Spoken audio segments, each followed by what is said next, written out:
بسم اللہ الرحمن الرحیم۔ سورہ محمد آیت نمبر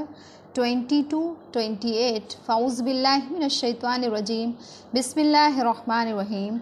وَيَقُولُ الَّذِينَ آمَنُوا لَوْلَا نُزِّلَتْ سُورَةٌ، ایمان والے کہتے ہیں کہ کوئی سورت کیوں نہیں نازل ہوئی۔ فَإِذَا أُنزِلَتْ سُورَةٌ مُحْكَمَةٌ وَذُكِرَ فِيهَا الْقِتَالُ، پھر جب ان کے اوپر ایک سورت نازل ہوئی، جانچی ہوئی اور اس میں لڑائی کا ذکر ہوا، رَأَيْتَ الَّذِينَ فِي قُلُوبِهِم مَّرَضٌ يَنظُرُونَ إِلَيْكَ، تو آپ ان لوگوں کو دیکھیں گے جن کے دلوں میں مرض ہے، وہ آپ کو ایسے تکتے ہیں، نظر المغشی علیہ من الموت، جیسے تکتا ہے کوئی بے ہوش پڑا ہوا مرنے کے وقت، کوئی بے ہوش پڑا ہوا جیسے تکتا ہے، اسی طرح سے وہ آپ کو گھور رہے ہیں۔ فَأَوْلَى لَهُمْ، سو خرابی ہے ان لوگوں کے لیے، یعنی جو ایمان لے آئے تھے تو وہ ایمان کے شوق میں وہ انتظار میں رہتے تھے کہ کوئی صورت نازل ہو اور ہم اس پر عمل کر کے اور زیادہ ثواب حاصل کریں، ہمارے ایمان میں تازگی ہو۔ پھر جب ایک صورت نازل ہوئی اور اس میں لڑائی کا ذکر ہوا تو منافقین وہ آپ کو ایسے گھور کے دیکھنے لگے، اتنی ناگواری کا اظہار کیا کہ بالکل جیسے کوئی بے ہوش پڑا ہوا شخص دیکھتا ہے، وہ اسی طرح سے وہ آپ کو گھورنے لگے۔ سو ان کے لیے خرابی ہے، ان کو چاہیے وقول معروف، حکم ماننا ہے، وقول معروف اور بھلی بات کہنا ہے، وہ اللہ کا حکم مانتے تو یہ ان کے لیے بہتر ہوتا۔ فَإِذَا عَزَمَ الْأَمْرُ، پھر جب تاکید ہو کام کی، فَلَوْ صَدَقُوا اللَّهَ لَكَانَ خَيْرًا لَهُمْ، تو اگر یہ لوگ سچے رہیں اللہ سے تو یہ ان کے لیے بھلائی ہے۔ یعنی جب ان کا نفاق جب سب پر ظاہر ہو چکا تو اگر یہ لوگ توبہ کر لیتے اور پھر جب لڑائی کا سامان جب تیار ہوا، جنگ تیار ہوئی، تو اس وقت وہ اس میں شامل ہو جاتے تو اللہ تعالیٰ انہیں معاف کر دیتا، اپنی توبہ اللہ سے توبہ کرتے، اللہ ان کو معاف کر دیتا تو یہ ان کے لیے بہتر ہوتا۔ فَهَلْ عَصَيْتُمْ إِن تَوَلَّيْتُمْ أَن تُفْسِدُوا فِي الْأَرْضِ وَتُقَطِّعُوا أَرْحَامَكُمْ، پھر تم سے یہ بھی توقع ہے کہ اگر تم کو حکومت مل جائے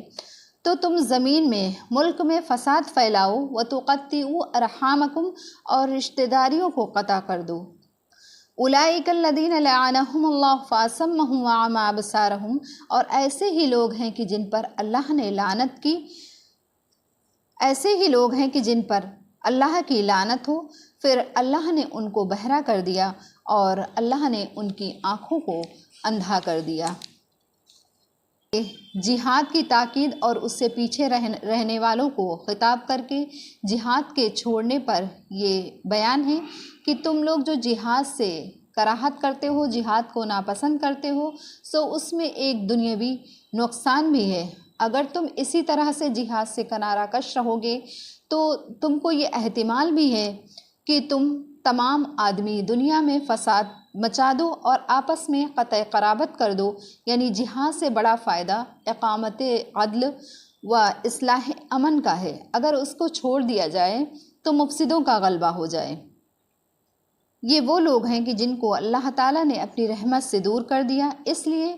اس کے احکام پر عمل کی توفیق نہ رہی اور الہیہ سننے سے انہیں بہرا کر دیا اور راہ حق کو دیکھنے سے ان کی آنکھوں کو اندھا کر دیا۔ یہ افلا یتدبرون القرآن ام علی قلوب اقفالها، کیا یہ لوگ قرآن میں غور و فکر نہیں کرتے یا پھر ان کے دلوں پر تالے لگے ہوئے ہیں، ان کے دلوں پر غیبی تالے لگے ہوئے ہیں۔ ان الذین ارتدوا علی ادبارہم من بعد ما تبین لہم الہدی الشیطان سول لہم واملی لہم، بے شک جو لوگ الٹے پھر گئے اپنی پیٹھ پر بعد اس کے کہ ان کے اوپر سیدھی راہ، ان کے اوپر ہدایت ظاہر ہو چکی، الشیطان سول لہم، تو اصل میں شیطان نے ان کو چکما دیا، واملی لہم اور شیطان نے ان کو دور کی سجھائی۔ ذالک بانہ قالوا للذین کرہوا ما نزل اللہ سنطیعکم فی بعض الامر، یہ اس واسطے ہے کہ انہوں نے کہا ان لوگوں سے جو بیزار ہیں اللہ کی اتاری ہوئی کتاب سے، سنطیعکم کہ ان قریب ہم تمہاری بعض معاملات میں ہم تمہاری بات مان لیں گے، واللہ یعلم اسرارہم، اور اللہ ان کے چھپے ہوئے مشوروں کو جانتا ہے۔ فَكَيْفَ إِذَا تَوَفَّتْهُمُ الْمَلَائِكَةُ يَضْرِبُونَ وُجُوهَهُمْ وَأَدْبَارَهُمْ، پھر ایسا ہوگا جب کہ فرشتے جان نکالیں گے ان کی اور مارتے جاتے ہوں گے ان کے منہوں پر اور ان کی پیٹھ پر۔ ذَلِكَ بِأَنَّهُمُ اتَّبَعُوا مَا أَسْخَطَ اللَّهُ وَكَرِهُوا رِضْوَانَهُ فَحَبَطَ أَعْمَالَهُمْ، یہ اس لیے ہے کہ وہ چلے اس راہ پر جس سے اللہ بیزار ہے اور ناپسند کی ان لوگوں نے اللہ کی خوشنودی کو،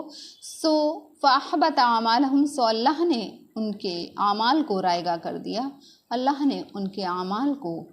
ضائع کر دیا۔